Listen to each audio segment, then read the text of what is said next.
Heureux de vous retrouver, heureux de vous accueillir, soyez bienvenus. Nouveau numéro de Kiosque, regard multiple et croisé sur l'actualité de la semaine. Une actualité très diverse puisque nous allons revenir sur la longue quête de la Palestine en vue d'une reconnaissance à l'ONU. Nous parlerons de la nouvelle semaine folle dans les différentes bourses du monde et des moyens que les dirigeants essaient de trouver pour sortir de cette situation.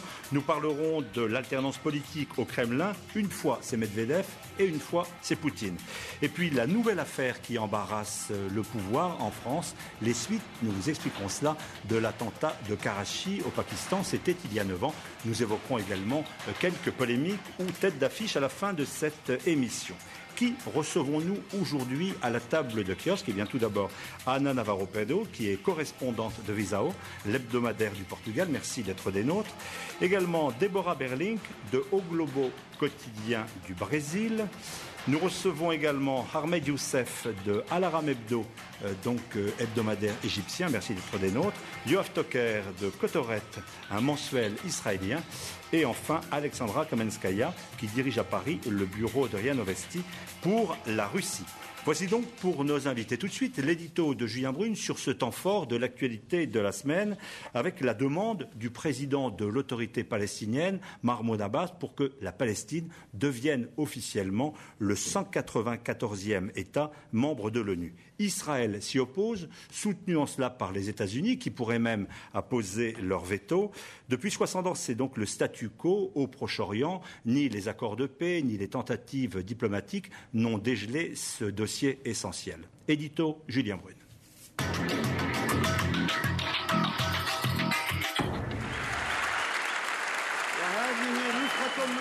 Donc retour en somme à la case départ, à l'ONU, puisque c'est bien à l'ONU et par l'ONU que tout a commencé en novembre 1947. Son assemblée générale autorisait alors, par 33 voix contre 13, le partage de la Palestine, provisoirement administrée à l'époque par les Britanniques, en 2 États, un État arabe et un État juif. C'était la résolution 181 d'une ONU toute jeune, puisqu'elle n'avait que 2 ans et une 60aine de membres. On ne peut pas dire que ce vote soit resté sans effet, puisque 6 mois plus tard, l'État d'Israël était proclamé, mais les États voisins lui faisaient aussitôt la guerre, comme ils l'avaient d'ailleurs annoncé au moment du vote, et résultat, un État, mais pas 2, comme prévu. Et nous voilà, plus de 60 ans et plusieurs guerres plus tard, devant l'Assemblée générale de cette même ONU. Les résolutions de l'ONU s'étaient succédées de guerre en guerre, sans avoir, pour le coup, aucun effet. Mais l'apparition de Yasser Arafat, encore armé à la tribune des Nations Unies en 1974, avait été un véritable électrochoc. Les Palestiniens passaient alors du statut de rien à celui d'entité, et ce nouveau statut ne compta pas pour rien dans la suite pourtant chaotique. Et maintenant, presque 40 ans après cette apparition, les obstacles pour franchir l'étape suivante sont encore légion. Les Palestiniens sont divisés, leur territoire est criblé de colonies israéliennes, les États-Unis sont hostiles à la démarche et les équilibres régionaux de nouveau instables. Ce retour à l'ONU ne sera donc pas immédiatement couronné de succès, on le sait. En tout cas, pour occuper pleinement le 194e fauteuil. Mais c'est à long terme que ce deuxième électrochoc produira ses effets. Ce n'est pas un aboutissement, mais une nouvelle longue marche qui commence. Revue de presse, Pagina Argentine, le droit à exister, avec ce drapeau, vous voyez ce drapeau palestinien. Courrier international, Palestine, le pari de l'indépendance, avec ici ce face-à-face particulièrement tendu entre un Israélien et un Palestinien. Presse autrichienne, bataille pour un nouvel État, là aussi avec cette silhouette d'un Palestinien. Au Danemark, une porte s'entrouvre, veut-on croire avec un peu d'optimisme. Au Québec, Palestine, l'entité qui dérange, dans Le Devoir, le grand quotidien francophone québécois. Presse israélienne avec Haaretz, la route de la Palestine ne passe pas par l'ONU, anticipant déjà peut-être ce veto de l'ONU, ou en tout cas le refus qui serait apposé de cette façon. Au Liban, le discours historique de Mahmoud Abbas, laminé par Israël et par le Hamas, c'est-à-dire la frange extrémiste des Palestiniens. Abbas, l'heure du printemps palestinien et de l'indépendance a sonné, veut croire ce quotidien de l'autorité palestinienne Al-Quds. Alors, tour d'horizon, réactions qui naturellement seront contrastées, mais vous savez, pour suivre les débats de kiosque depuis des années, qu'il s'agit probablement là du dossier le plus passionnel. Nous allons essayer de donner la parole aux uns et aux autres, en vous rappelant que ceux et celles qui sont présents sur ce plateau ne sont pas des diplomates, ne représentent pas leur pays, mais essaient de décrypter pour nous une opinion publique nationale. Yoav Tucker, je vous donne la parole en premier lieu. Vous êtes donc israélien. On a vu qu'Israël avait même tenté, dans la coulisse, de s'opposer donc à cette demande, à la demande même de Mahmoud Abbas. On voit avec l'édito de Julien Brune, ça fait 60 ans que ça dure. Tout est bloqué ? Ça fait 60 ans que ça dure, certes. Je ne serais peut-être pas d'accord avec un terme, dans le cadre de l'édito de Julien Brune tout à l'heure, ou dans votre bouche peut-être, Philippe, de status quo. Moi, je ne crois pas que les choses... Ça a l'air de ne pas bouger. Certes, mon appréciation est que l'épisode actuel, avec toute sa valeur symbolique, et ça compte beaucoup, le symbolique en politique en général, et surtout dans cette région ô combien frappée par des tragédies, et comme le Proche-Orient. Mais les status quo, c'est pas exact. La reconnaissance mutuelle de peuples israéliens et palestiniens... Yoav, je vous prie de m'excuser, je vous coupe la parole, simplement pour dire, si j'avais employé le mot de statu quo, c'est parce que Mahmoud Abbas dit pas de négociation tant qu'il n'y a pas un arrêt de la colonisation. La colonisation ne s'arrête pas, donc on voit pas bien. Peut-être si ça bouge, c'est vraiment lentement, quoi. Vous avez raison, Philippe, mais vous êtes dans les détails, dans la chronique, excusez-moi, ce qu'on connaît malheureusement depuis des décades et des décades. Les conditions préalables des uns, les conditions préalables des autres, la demande à ce qu'il n'y ait pas des conditions préalables pour avancer, et surtout les contraintes... Je maintiens mon terme de statu quo. Voilà. Je maintiens mon terme. Parce qu'on a vu depuis des années, on a vu la chute du mur de Berlin, l'effondrement de l'Union soviétique, la fin de l'apartheid, et on a un dossier qui ne bouge pas. Je vais donner la parole à tout le monde sur ce plateau. Ahmed Youssef, vous êtes égyptien. On dit qu'entre votre pays et Israël, on rappelle évidemment que l'Égypte, Camp David, a été le premier pays à reconnaître cet État. Il y a aujourd'hui, non pas une guerre froide, mais une paix froide. Alors, l'Égypte soutient la demande des Palestiniens. Où en est aujourd'hui l'Égypte du printemps arabe, post-Moubarak, par rapport à cette situation du Proche-Orient? Vous soutenez clairement les Palestiniens? Oui, enfin, il faut dire que c'est une situation, c'est une attitude arabe. Hein, c'est vraiment tous les pays arabes. Même la Jordanie, oui. Même la Jordanie, et l'Égypte, tous les pays arabes, c'est des pays qui ont signé avec Israël et ceux qui n'ont pas signé, tous se rassemblent derrière la bannière de la Ligue arabe, soutenant la demande des Palestiniens. Je voudrais revenir sur le terme que vous avez utilisé, Philippe, et que Yoav a repris tout à l'heure, le statu quo. Je pense que, je vous l'ai dit tout à l'heure, avant le début de l'émission, nous allons effectivement entrer... Si peut-être nous sommes déjà bel et bien dans une période de statu quo, parce que personne dans les chancelleries n'ose aujourd'hui prendre une décision pour obliger tout le parti à se mettre à table. Vous allez avoir en France des élections présidentielles en 2012, en Égypte en 2012, aux États-Unis en 2012, en Israël certainement en 2012, et en Russie aussi. Et en Russie. Donc personne aujourd'hui ne peut que soutenir Mahmoud Abbas, bien sûr, que par le beau mot. Donc l'étape, enfin la demande est symbolique certainement, mais Abbas savait pertinemment qu'elle n'allait aboutir à rien. Alors parmi les membres permanents du Conseil de sécurité, un pays est en pointe pour soutenir cette démarche. Il s'agit de la Russie. Oui. Donc en Russie, il y a la position officielle qui est pour la reconnaissance de la Palestine. Il faut savoir que l'État palestinien est reconnu par la Russie encore du temps de l'époque soviétique. Il y avait bien une ambassade de Palestine à Moscou avec un ambassadeur à sa tête. Donc la Russie s'est dit à maintes reprises prête à soutenir cette demande. Et donc pour la Russie, cette demande, c'est pas du tout une alternative aux pourparlers, mais au contraire, on la regarde comme un moyen justement de relancer ces pourparlers qui sont actuellement au point mort et d'attirer l'attention sur l'urgence du règlement de cette question par voie de pourparlers.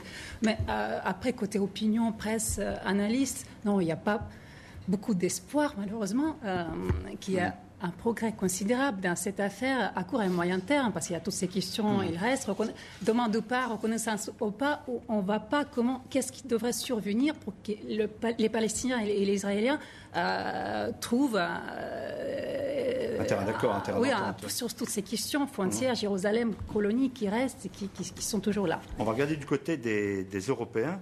Ana Navarro Pedro, je disais, vous êtes portugaise. Votre pays ne s'est pas clairement prononcé, resté sur une relative incertitude comme d'autres. Les Européens semblent divisés sur cette question. Ils sont complètement divisés parce qu'ils sentent bien deux choses. C'est vrai que d'un côté, le statu quo est maintenu parce qu'on a vu tout de suite le quartet qui était cette union de Nations Unies, Union européenne, Russie, États-Unis, etc., qui était complètement inactif. On avait même oublié son existence depuis un certain temps. Tout d'un coup, c'est réveiller, ressusciter et propose une solution, quoi, ne rien faire jusqu'en 2012. Grosso modo, c'est ça. On voit la France qui propose une solution de Salomon. Jugement de Salomon. Voilà. C'est-à-dire entre les deux, quoi. Entre les deux. Alors, on voit même si Nicolas Sarkozy s'est exprimé pour la création d'un État palestinien. Oui, avec le statut équivalent à celui du Saint-Siège, c'est-à-dire du Vatican, au sein des Nations Unies, ce qui est un pied dedans, un pied dehors, mais en même temps en demandant aux Palestiniens de ne jamais utiliser les quelques petites prérogatives dont ce statut peut accorder à un État. Et d'un autre côté, on voit qu'effectivement en Israël, les sondages le montrent, plus 60% de la population est pour un avancement dans les négociations et pour stopper les colonisations en Cisjordanie. Et on voit, il y a un symbole, Joab vous le parlait tout à l'heure, il y a un symbole. On a vu aux Nations Unies le leader palestinien qui parle comme un leader du XXIe siècle, indépendamment de tout ce qu'on peut lui reprocher par ailleurs. Et on voit un leader israélien qui parle comme quelqu'un qui sent le moisi des années 50 du XXe siècle. Et tous les gens qui étaient autour de lui, il y avait quelque chose d'iconographique dans cette image qui était vraiment du passé. Et donc ça va rester aussi. Ce que ça va donner ensuite, évidemment, pour l'instant, tout le monde va s'asseoir dessus, mais ce qu'il y a dans la tête des gens, ça a évolué. Côté d'un grand pays émergent, qui est loin géographiquement de cette zone, je veux parler du Brésil, quel est le regard que porte la diplomatie, le pouvoir de votre pays et l'opinion publique? Est-ce que c'est un sujet sensible aujourd'hui au Brésil? L'opinion publique est clairement favorable à la création d'un État palestinien et le gouvernement a été toujours pour. Je crois que Dilma à New York, elle a fait un discours, la présidente du Brésil a fait un discours très clair, c'est l'heure de créer un État palestinien. Il faut regarder pas seulement le Brésil isolément, mais les pays émergents comment tout. On a des pays de BRICS, ça veut dire le Brésil, la Chine, la Russie, l'Afrique du Sud, qui est membre du Conseil rotatif, qui d'autre? L'Inde. Bon, les grands émergents. Les grands émergents sont tous pour. Donc, je pense que aussi, si on regarde plus loin, c'est ça, ce sont les pays aussi qui revendiquent plus d'espace à l'ONU. Alors, on peut voir comment l'équilibre au niveau de décision du pouvoir peuvent se projeter dans le futur. Quand on regarde cette situation, Yoav, est-ce qu'on n'a pas l'impression qu'Israël aujourd'hui est un peu plus isolé pour dialoguer, pour négocier? La Turquie est un peu en froid. On a parlé de l'Égypte tout à l'heure, comme si les rares soutiens dans le monde arabe, s'étaient un peu retranchés. C'est pas Israël seul contre tout, sauf bien sûr les États-Unis? Malheureusement, je suis plutôt d'accord avec vous. Je crois que la situation d'ensemble du point de vue du soutien international, de la communauté internationale, au gouvernement israélien, aux options israéliennes, est plus faible aujourd'hui qu'il y a un an ou 2 ou 5.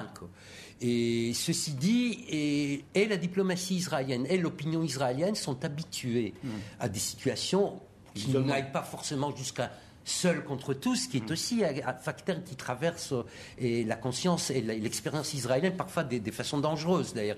Mais l'idée de se retrouver en minorité, parce que si jamais la proposition palestinienne aille au vote, il est clair et net que dans le cadre de l'Assemblée générale et dans le cadre du Conseil de sécurité, du point de vue numérique, c'est-à-dire combien de pays lèveront le doigt pour dire oui, majorité. Et ben, il y aura une majorité pour la demande palestinienne, c'est clair. Mais le veto des États-Unis, mais Israël, l'opinion n'est pas trop sensible au fait qu'il y ait peut-être demain, après-demain, un vote où Israël se retrouverait en minorité pour ce que Israël considère, mais là, je donne raison, si vous voulez, à ça, à quelque chose qui va vraiment au cœur des intérêts nationaux vitaux. Ahmed. Oui. Très rapidement, pour dire commenter ce que m'a dit Yoav. Je pense que le Premier ministre israélien a raté son rendez-vous avec l'histoire. Et il aurait pu entrer dans l'histoire de plein pied s'il avait fait une démarche favorable à la demande palestinienne. Qu'est-ce que ça changerait sur le terrain, l'existence d'un éventuel État palestinien? L'État existe de facto déjà sur le terrain.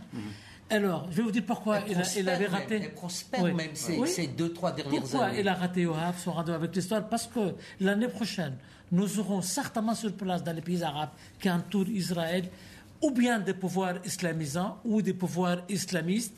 Donc nous allons nous trouver dans des situations de radicalisation politique et de l'opinion également. Donc là, vraiment, nous avons raté un rendez-vous très important avec l'histoire. Il faut voir, c'est très important aussi sur le plan de la politique interne des Palestiniens.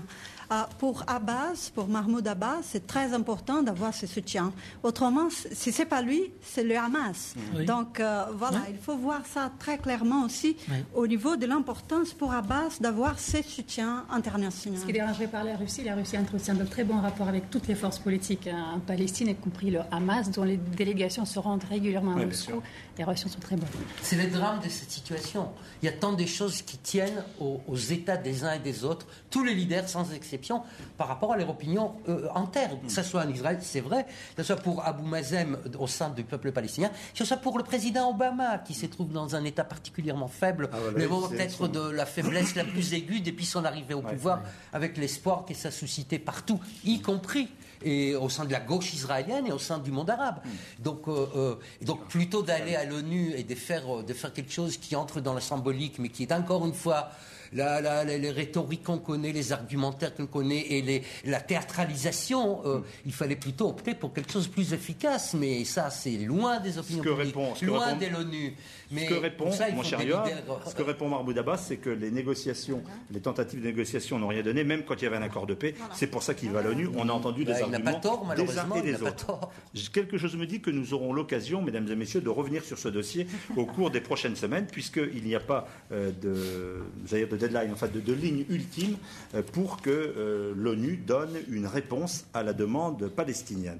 Voilà pour ce regard. Puis naturellement, comme vous le disiez, nous suivrons en 2012 l'évolution de l'état de ce monde. Quelques dessins, justement, Kroll nous montre Mahmoud Abbas, le président de l'autorité palestinienne, frappé à la porte de l'ONU.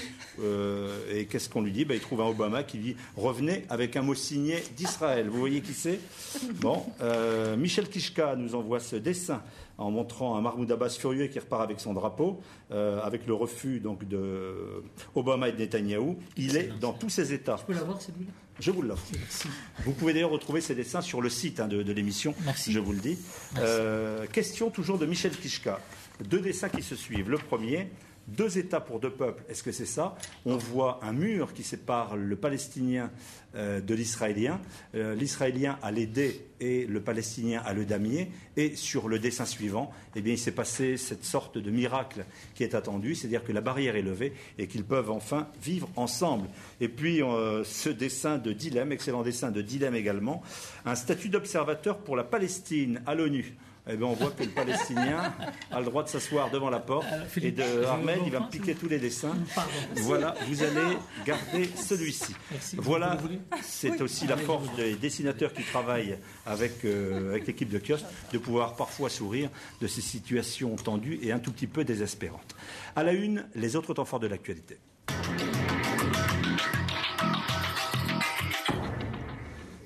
Les suites de ce qu'il est convenu d'appeler la crise des dettes souveraines, c'est-à-dire les États qui sont largement endettés, avec cette semaine notamment la dégradation par Standard & Poor's, l'agence aux États-Unis de la note de l'Italie, un Européen qui se trouve dans une situation peu confortable.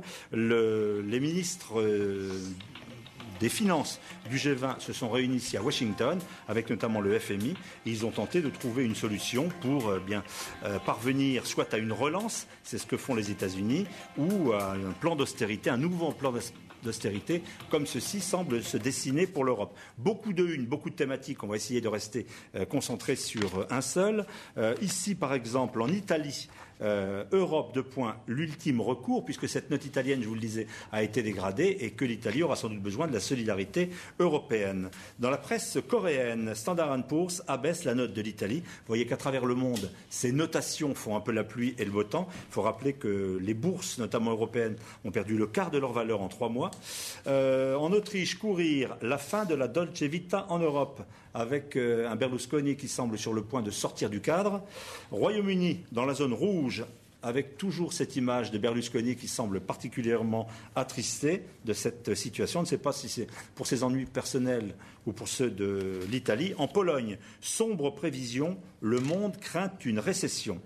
Au Brésil, à l'ONU, Dilma, donc la présidente brésilienne, critique les mesures anti-crise des pays riches. On évoquait ici cette situation contrastée dans le monde. Ce sont finalement un peu les pays émergents qui, pas viennent au secours, mais au moins peuvent aider les pays du siècle dernier, les pays riches du siècle dernier, à s'en sortir. C'est une revanche de l'histoire, ça. C'est incroyable. Le Brésil, on parle... On compte sur vous. Ouais, on va réfléchir. Bon. On va réfléchir. Bon, au Brésil, on parle déjà d'au moins 10 milliards de dollars d'aide via FMI, ou bien à travers d'achat des titres de la dette. Il faut souligner que déjà plusieurs pays émergents achètent des titres de la dette, et parmi eux, la Chine, selon des estimations, c'est difficile à dire, mais 10% de réserves chinoises. Et le système communiste chinois, on le voyait l'autre jour, qui fait un peu des leçons de morale à l'Europe, notamment aux États-Unis, sur le thème « Gérez mieux votre argent ». Quoi. Exactement, ouais. exactement. Ouais. Mais il faut souligner aussi que pour le Brésil, pour personne, on n'a aucun intérêt de voir l'Europe en récession dans Bien sûr. Les critiques... Il y a même une peur qu'au contraire, cette crise contamine les économies émergentes. Bien sûr, Dilma était la présidente brésilienne, elle était assez franche pour dire que le Brésil va très bien, bien sûr, mais résister à la crise globale a une limite. Alors on compte également beaucoup sur Alexandra, puisque la Russie, autre puissance économique dite émergente, est dans une position un peu identique. Justement, et je pense que c'est vraiment très intéressant le fait que ces 5 grands pays émergents essaient de réfléchir à un rôle à jouer dans cette situation pour aider les Européens à sortir de cette crise. Et justement, regardez, la Chine, ils vont bien ces pays. La Chine a des réserves énormes, la Russie pas mal aussi, 3e place au monde avec une dette en plus moins de 10% du PIB. Donc, même si côté russe, cette initiative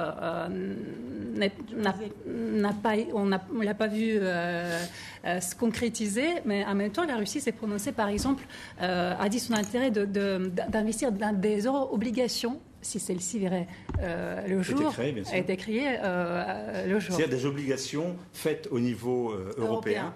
Pour permettre notamment d'avoir des taux plus bas pour les pays en difficulté, comme la Grèce. Et sinon, on observe bien sûr avec beaucoup d'attention ce qui se passe des deux côtés de l'Atlantique, parce que là, on n'y est pas imperméable. Les marchés russes, par exemple, ils réagissent autant à ce qui se passe chez vous. On a pu cette semaine voir le rouble chuter de façon considérable. Donc, on n'a pas du tout l'intérêt à ce que l'Europe rentre en récession. Déjà, c'est un partenaire commercial important, c'est un client important pour nos ressources énergétiques. Et d'ailleurs, l'économie russe étant malheureusement toujours très dépendante du prix du pétrole, la baisse de la demande dans ce secteur qui pourrait être entraînée par la récession, ça nous serait très défavorable sur le plan de la croissance économique, et surtout au moment politique qu'on sait, où les pouvoirs essaient d'augmenter la croissance qui est actuellement de 4% seulement. On revient en Europe avec quelques pays dans cette difficulté. Ana Navarro Pedro, le Portugal est toujours montré comme faisant partie des pays les plus fragiles de cette zone euro. Il y avait l'Irlande, même si ça va visiblement un peu mieux, l'Italie, etc. etc. Comment perçoit-on cette énième tentative, soit de faire une relance, soit de faire de l'austérité ? Au sein du pays, je dois dire, les gens sont tellement mal avec les mesures qui sont prises que ça frôle, et j'utilise le mot à bon escient, et vraiment sous-pesé. Ça frôle parfois le jeunisme. Il y a des malades qui peuvent plus se soigner, par exemple faire d'hémodialyse, parce que le gouvernement a arrêté de payer les transports en ambulance. Et les gens qui n'ont pas les moyens ne peuvent pas se faire soigner. On va regarder les tables de mortalité cet hiver au Portugal. Ça va être intéressant pour voir jusqu'où peuvent aller les conséquences des mesures qui sont en train d'être prises. Donc, en ce qui concerne le reste de l'Europe, le Portugal est en train de se diviser de tous ses diplômés, tous ces jeunes diplômés de sa jeunesse, évidemment, qui essaient de trouver du travail ailleurs, et surtout de vraiment quitter l'Europe et se détourner de l'Europe. Alors que nous, ils vont en Australie, ils vont dans la zone Pacifique, ils vont en Nouvelle-Zélande, Hong Kong, même Tokyo irradié. En Europe, si vous allez maintenant dans toutes les conférences qu'il peut y avoir en ce moment en Europe sur où nous en sommes ou en Europe, qu'est-ce qu'il va y avoir, les conférences d'ordre économique, d'analystes, etc., personne ne sait rien. Personne ne sait strictement rien. Ce qu'on sait, c'est que derrière cette phase où nous sommes vraiment en train de danser au-dessus d'un volcan, et ça c'est très sûr, personne ne sait exactement où aller, où on va. Il y a une tentative derrière pour créer une Europe fédérale, et je finis rapidement, une Europe fédérale économique qui pourrait imposer à la longue, à court, mais pas dans 10 ans, mais très, très rapidement, pourrait imposer une Europe fédérale politiquement aussi, sans aucune intervention des peuples européens. Ce serait imposé par la peur et par la pauvreté. Et juste un dernier mot sur la règle d'or qu'on est en train de nous imposer maintenant en Europe. Cette règle d'or qui dit... Pas de déficit du tout. Le Portugal l'a connu pendant 50 ans, quasiment, avec Salazar. On n'avait pas de déficit. Donc, si vous voulez savoir où ni liberté, ni déficit, c'est génial. Où peut aller l'Europe avec cette règle d'or? Regardez le Portugal des années 60. On regardera ça. Alors, 2 pays qui vivent une actualité intérieure très, très forte, très marquée. L'Égypte, en son printemps arabe, est-elle touchée ou s'interroge-t-elle sur cette crise des dettes ou sur les difficultés économiques?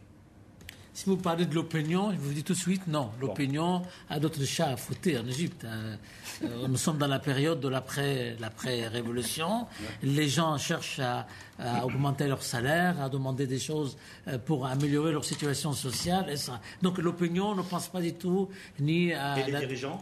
Oui, ni à la dette, ni à l'affaire Karachi, ni non.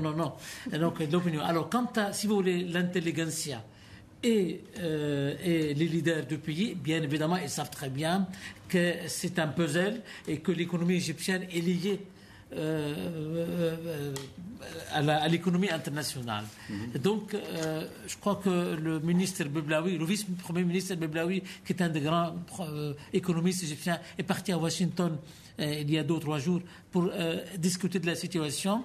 Mais une dernière chose, je veux dire que la situation économique égyptienne, comme celle de la Tunisie ou de la Syrie, on verra, est très liée à la situation politique. On verra l'aboutissement de ce soulèvement populaire pour penser à l'économie après. Bien sûr. Donc, priorité aux politiques. Je vous pose parfois la question, Yoav, à propos justement de la perception en Israël, qui vit une actualité intérieure toujours forte, même en regardant aux alentours. Cette situation de la dette, situation économique, on a vu ces dernières semaines chez vous les indignés descendre dans la rue de façon extrêmement massive contre la difficulté qu'on a à vivre. Le pays est aussi touché par cette situation. Et je suis content que vous le mentionniez parce que ça passait avec moi. Enfin, l'opinion internationale regardait ça moins de près que... parce que c'était peut-être l'été ou parce qu'on est trop habitué dans le monde entier de regarder Israël et la région de façon générale sous cette loupe-là des questions essentielles de vie, des morts, des guerres et des conflits nationaux. Là, c'était extrêmement important. C'est pas tout à fait terminé en Israël, ce mouvement d'indignés, d'ailleurs, qui s'annexait sur cette énergie du printemps. Du printemps qu'on a vu à Madrid aussi, et au Caire, en Tunisie, en Libye, ainsi de suite, mais aussi à Tel Aviv et dans les villes israéliennes. Mais vous savez, l'économie israélienne traverse tout ça plutôt bien. Il n'y a pas de chômage, enfin il y a statistiquement du chômage, mais le chômage est très, très bas. Le shekel, la devise nationale va bien, donc si vous voulez, à première urgence, les Israéliens sont moins mobilisés par le problème qui préoccupe la quasi-totalité des opinions dans le monde entier. Mais tout le monde souffre de l'élément que vous avez souligné, Anna. Encore que vous dites que l'Europe est vers un chemin fédéraliste. Là, vous parlez avec les rythmes de l'histoire, non pas avec les rythmes de la crise. La crise souffre du fait que le temps économique est nettement plus rapide que les temps politiques. Les politiques n'arrivent pas à prendre des décisions avec toutes les bonnes intentions. Et ils ne veulent pas en prendre les bonnes, ou ils n'ont pas la compétence ou le caractère. Ils vont le prendre, mais bien après les délais, et tandis que les économies et les peuples vont payer les prix de la période d'attente, de la période intermédiaire. C'est ça le drame, il est devant nous. Tout le monde, ce que j'ai dit n'est pas particulièrement original, et pourtant c'est devant la scène nationale et internationale de la quasi-totalité de la planète, et les politiques n'arrivent pas à percer là où il faut. Excusez-moi, je reprends la parole, puisque Déborah veut parler, et je me méfie des émergents, compte tenu du rôle essentiel qu'ils vont jouer au cours des prochaines années. Laissez-moi parler. Je vous laisse parler. Il y a un élément politico-stratégique dans cette aide de pays émergents. Évidemment, on se demande pourquoi est-ce que la Chine elle achète des titres de la dette grecque, par exemple. Je dirais même la titre de la grecque portugaise. Parce que la Chine, par exemple, elle aimerait avoir un statut d'économie du marché donné par l'Organisation mondiale du commerce, ce qui enlève les restrictions en Europe pour ces entreprises. Si on regarde déjà les taxis à Londres, c'est moitié chinois déjà, parce que la fabrication du taxi à Londres, aujourd'hui, l'entreprise, elle est mais la Chine est déjà un peu chinoise. Elle est déjà dans l'économie du marché depuis longtemps. Non, mais il y a un statut, et on a beaucoup de restrictions en Europe à cause parce que la Chine n'a pas le statut d'économie du marché. Cette crise financière européenne est un cheval de Troie pour les Chinois. Ils vont entrer dans l'Europe. Bien sûr. Après avoir pris l'Afrique, une grande partie de l'Asie, probablement quelque part de l'Amérique latine, maintenant ils frappent par la force de l'argent à la porte de l'Europe. Nous n'avons pas nos confrères chinois aujourd'hui sur ce plateau. Vous pouvez dire ce que vous voulez.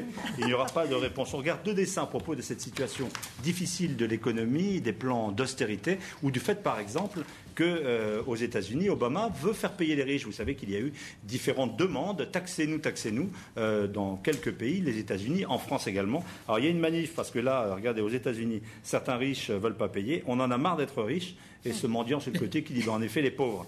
Ça se comprend. Et puis, la note de l'Italie, je vous le disais, a été dégradée. Ça ne pouvait qu'inspirer dilemme, naturellement. Les Italiens sont moins performants. Eh bien, on va voir, c'est ce qu'on va voir, nous dit un Berlusconi et Grillard. Je peux l'avoir aussi. Mais aussi, il n'y a aucun problème. Je vous le donne. Et le voici. Rapidement, puisque vous parliez tout à l'heure, Ahmed, vous parliez des élections en Russie, eh bien, inutile de jouer au suspense. Nous pouvons pratiquement, d'ores et déjà, Kiosque est en mesure de vous révéler qui va l'emporter l'année prochaine. Ce n'est pas tout à fait un inconnu, puisque dans le système présidentiel russe, une fois c'est Poutine et une fois c'est Medvedev. Voici Medvedev, Premier ministre, qui dit que ça va être formidable en 2012.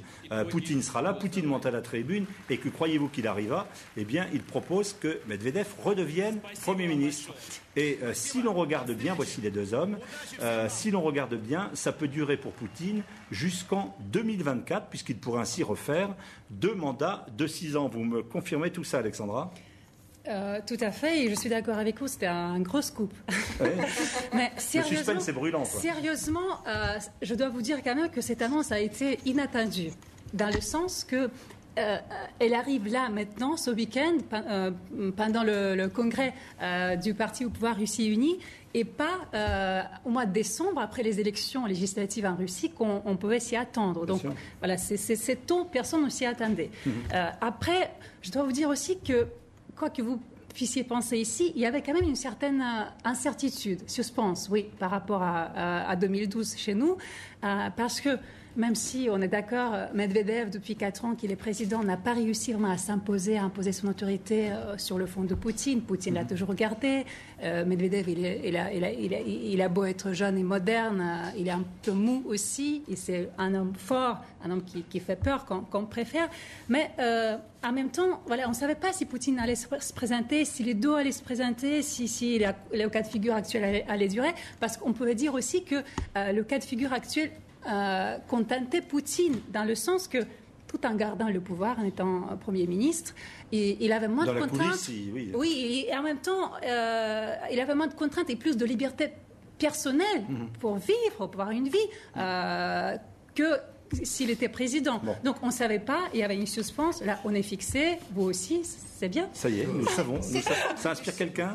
C'est une contribution intéressante pour la science politique, parce que ça pose la question, est-ce que ça vaut la peine vraiment d'avoir des élections? Ça coûte tellement cher, ça pose tellement de problèmes dans la gestion au quotidien, il y a quand même des petites formalités à observer.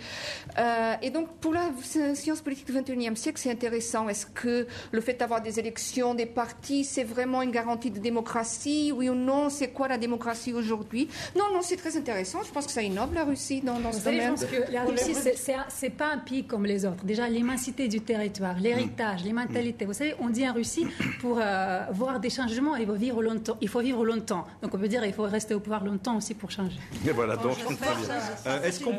Pardon, je vous pose une question. Est-ce qu'on pourrait imaginer la même chose au Brésil avec le retour de Lula?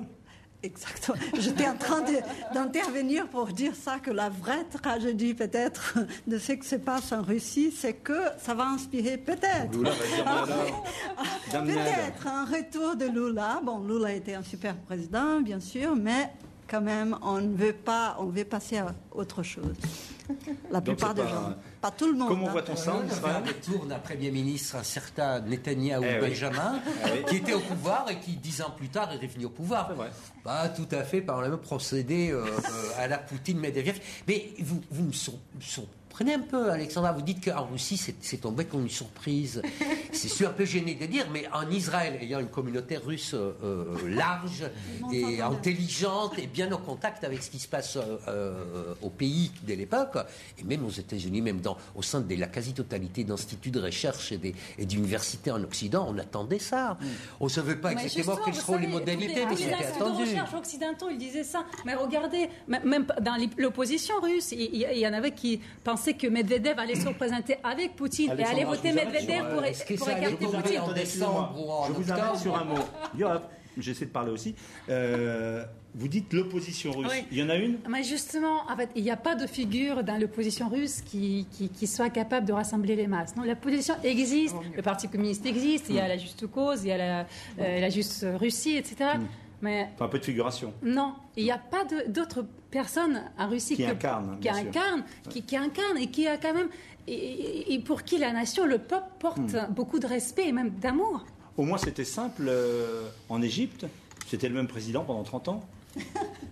Oui, la dictature, là, quand même, c'est de temps. Enfin, vous voyez, moi, je ne veux pas revenir sur l'Égypte sur ce point-là, mais je voudrais vous dire qu'on va vivre en Égypte au mois de novembre, le 21 novembre, donc les premières élections législatives libres. Et après, le calendrier a été fixé également pour des élections sénatoriales au mois de janvier. Il est très probable que nous allons vers des présidentielles vers le mois de mars, certains disent le mois de septembre 2012. Non, le scénario égyptien est complètement différent. Quoique, je pense que je fais partie de ceux qui croient que le prochain président égyptien sera un civil issu de l'armée. Un civil... Ah d'accord. Il faut dire que c'est les trois présidents. Voilà, un civil issu de l'armée. Sauf si je me trompe, les trois... C'est un général issu de la société civile.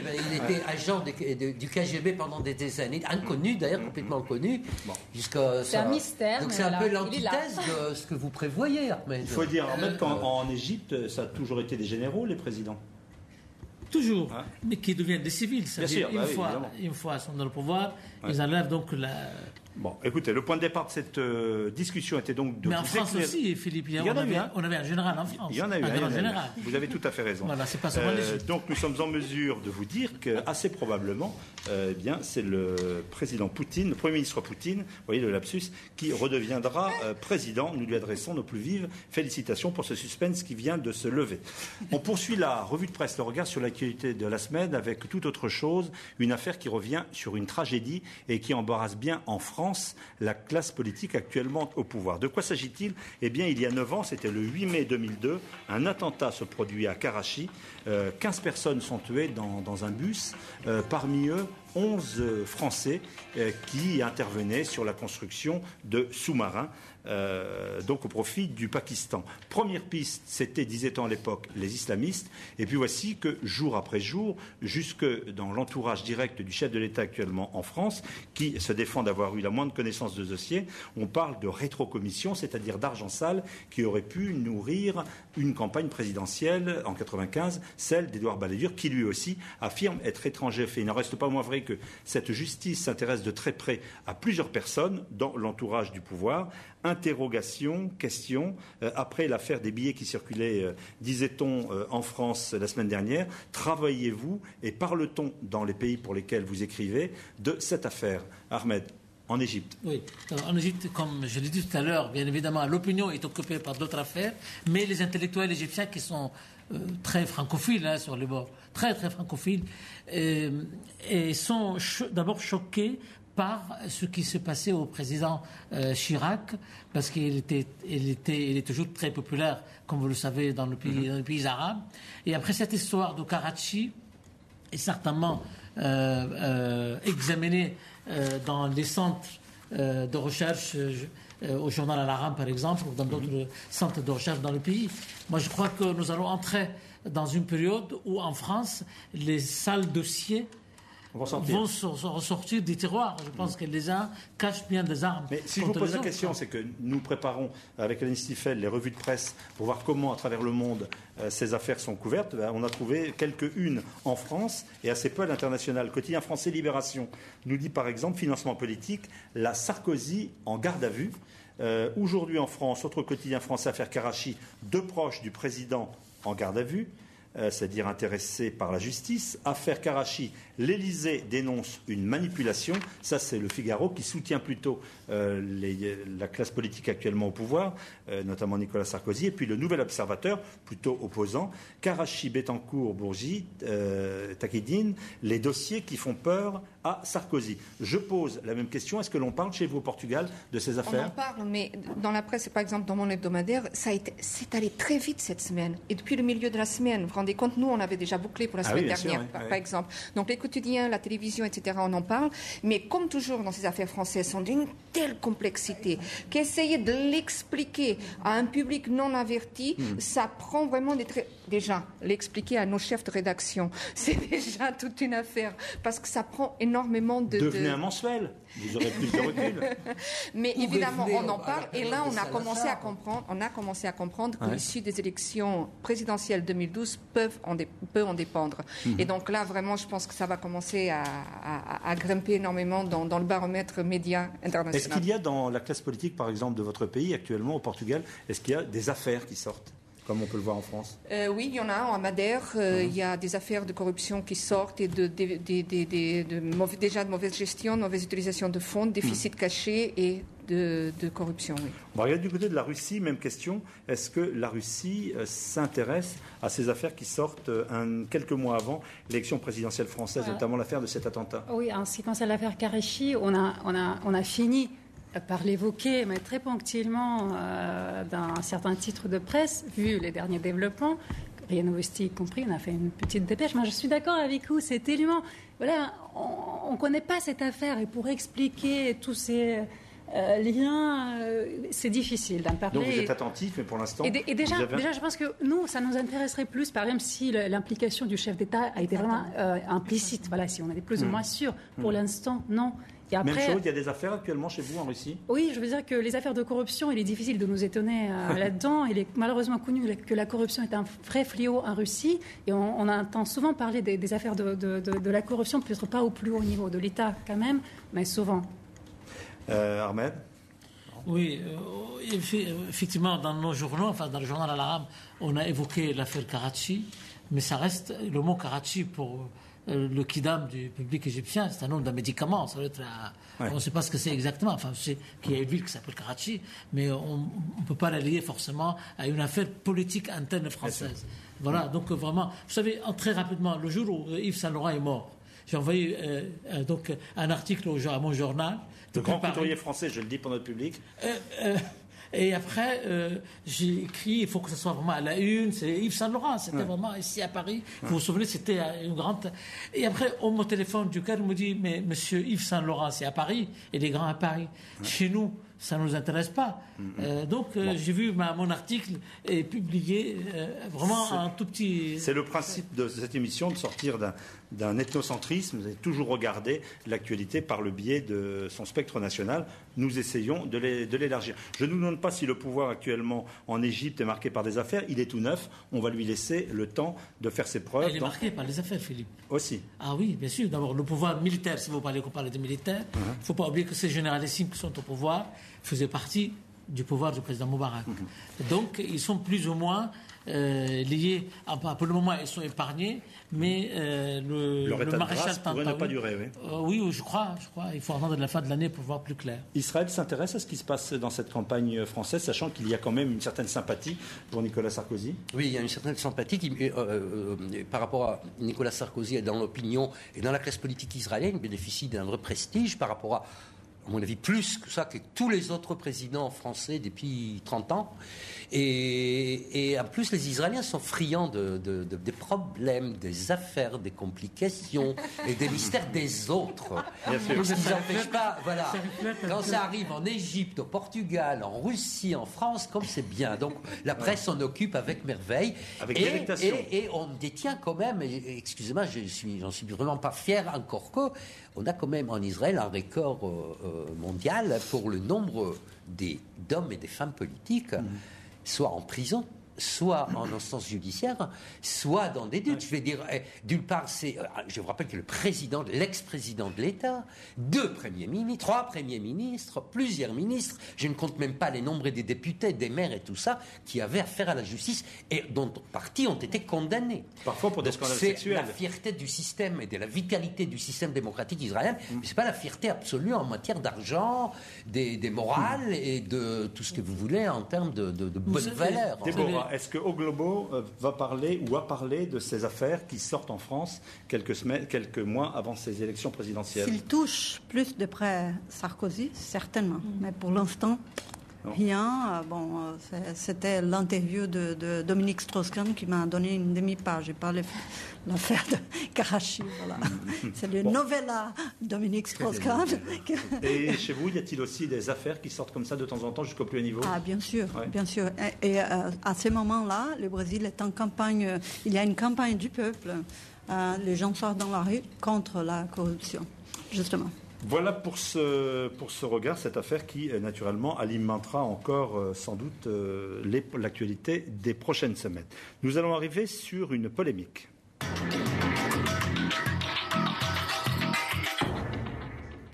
Nous allons vous montrer cette scène qui se passe aux États-Unis, une séquence d'archives assez classique qui amène les jeunes Américains à faire déclaration d'allégeance, voyez, de jurer que si leur pays était menacé, eh bien, ils prendraient les armes pour défendre leur pays. Les militaires procèdent également de cette façon. Si nous vous montrons cette image que l'on croyait typiquement américaine, eh bien c'est parce que la droite actuellement au pouvoir en France a proposé de faire la même chose avec les jeunes Français dès lors qu'ils feraient leur service civique.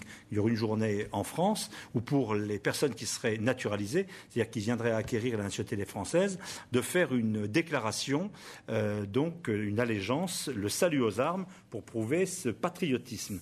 Est-ce que vous avez suivi cette polémique en France et qu'en est-il dans votre propre pays? Anna Navarro-Pedro.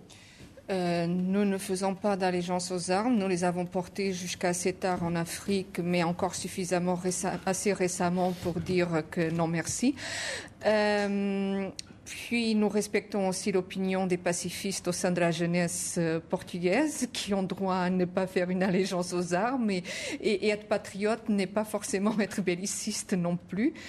Et en France, c'était très étonnant. On se demande si les gens qui sont sortis ça ont un problème de masculinité, un problème personnel dans leurs chaussures, dans leurs bottes. Mais en effet, c'est très maladroit. C'est évidemment de la drague à l'extrême droite et au Front National, mais c'est extrêmement maladroit dans une Europe qui justement s'est construite pour ne pas avoir à nouveau à se guerroyer comme jusqu'en 1944. C'est maladroite, oui. Okay. Pour dire c'est mal à droite. C'est mal à droite. Jeu de mots sur la droite. En Russie, comment ça se passe? Déjà, pour cette polémique en France, non, elle ne trouve pas d'écho en Russie actuellement. Mais en Russie, on a autre chose. En Russie, il faut dire qu'en Russie, la conscription existe toujours. Donc on fait encore le service militaire. Oui, on fait le service militaire qui est d'1 an actuellement au lieu de 2 ans par le passé.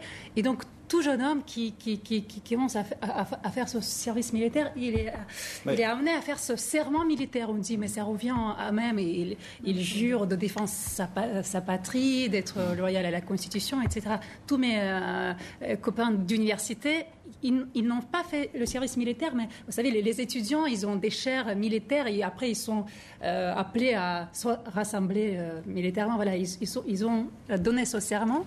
Voilà, et j'ai interrogé les gens et ça veut dire quelque chose. C'est un moment solennel, c'est un moment important. Au Brésil? Pas d'éloge aux armes, pas de discussion sur la guerre, sur la paix. Bon, on ne vit pas une guerre depuis plus d'un siècle. Le Brésil, c'est le seul pays au monde qui a fait une seule guerre et pour une femme. N'est-ce pas? C'est magnifique. Ce qui est intéressant, c'est par rapport aux étrangers.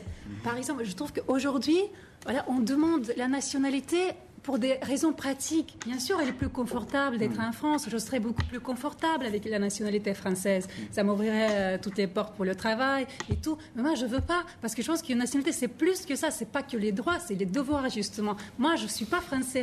Je me vais pas demander la nationalité française, même si ce serait très pratique. Moi, je trouve qu'il y a quelque chose là à faire dans ce sujet. La nationalité, c'est... Voilà, il faut... Un élément d'identité. Oui. Je ne demande pas si le service militaire existe en Israël. Et donc, il y a cette allégeance. C'est parce que vous supposez que l'ensemble de nos téléspectateurs, effectivement, savent qu'on fait les garçons font 3 ans d'année et de service militaire en Israël et les jeunes filles, presque 2 ans.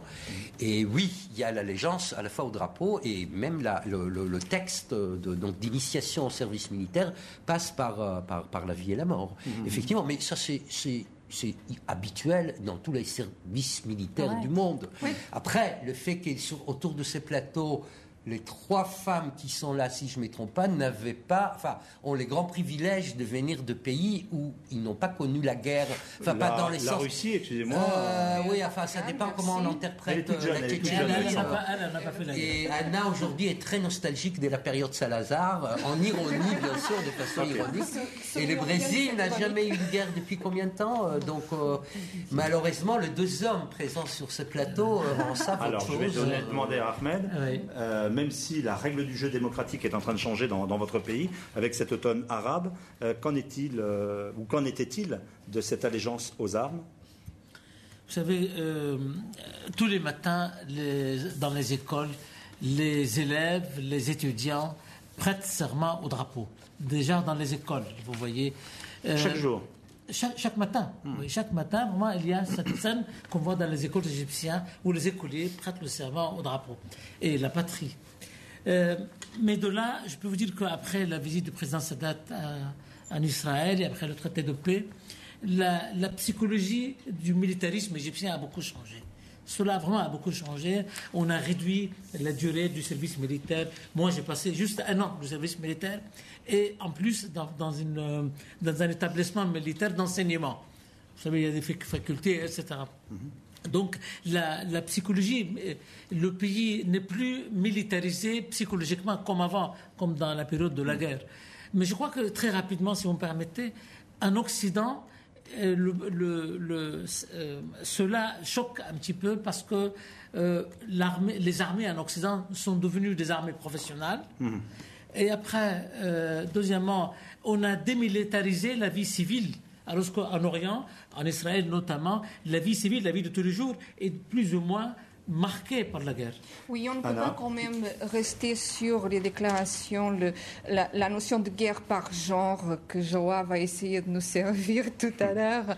Et donc on va rappeler quand même que certaines guerres de la deuxième moitié du XIIe siècle ont quand même été dirigées par des femmes. Indira Gandhi, Golda Meir, Thatcher, Golda Meir. Bon, donc, c'est vous qui avez parlé des bottes et du machisme. Je ne fais que surfer sur votre... Il a répondu. Merci pour cette dernière intervention, Ana Pedro. Voici pour cette allégeance aux armes, qui est un projet actuellement. Voilà également pour ce kiosque. Je vous montre à propos de cette allégeance aux armes. La droite s'est tirée une balle dans le pied, nous dit Dilemme, et on voit le député Copé qui a repris cette mesure. Je voulais imposer le serment aux armes, le coup est parti tout seul. Bah oui, c'est ballot. Hein. Et puis ce petit kiosque dont la photo a été prise à Cracovie en Pologne, envoyé par notre globe-trotter Michel Cadillan, qui sillonne le monde et qui de temps à autre nous envoie ses photos. Merci à lui. Merci à vous pour votre fidélité à cette émission. Vous nous retrouvez naturellement sur les réseaux sociaux et sur les sites de TV5 Monde pour l'ensemble de l'actualité et pour cette émission en particulier. Vous y retrouverez les dessins dans quelques minutes de l'actualité. Et puis nous, on se retrouve ici même la semaine prochaine. En ce qui nous concerne, ce sera avec un grand plaisir.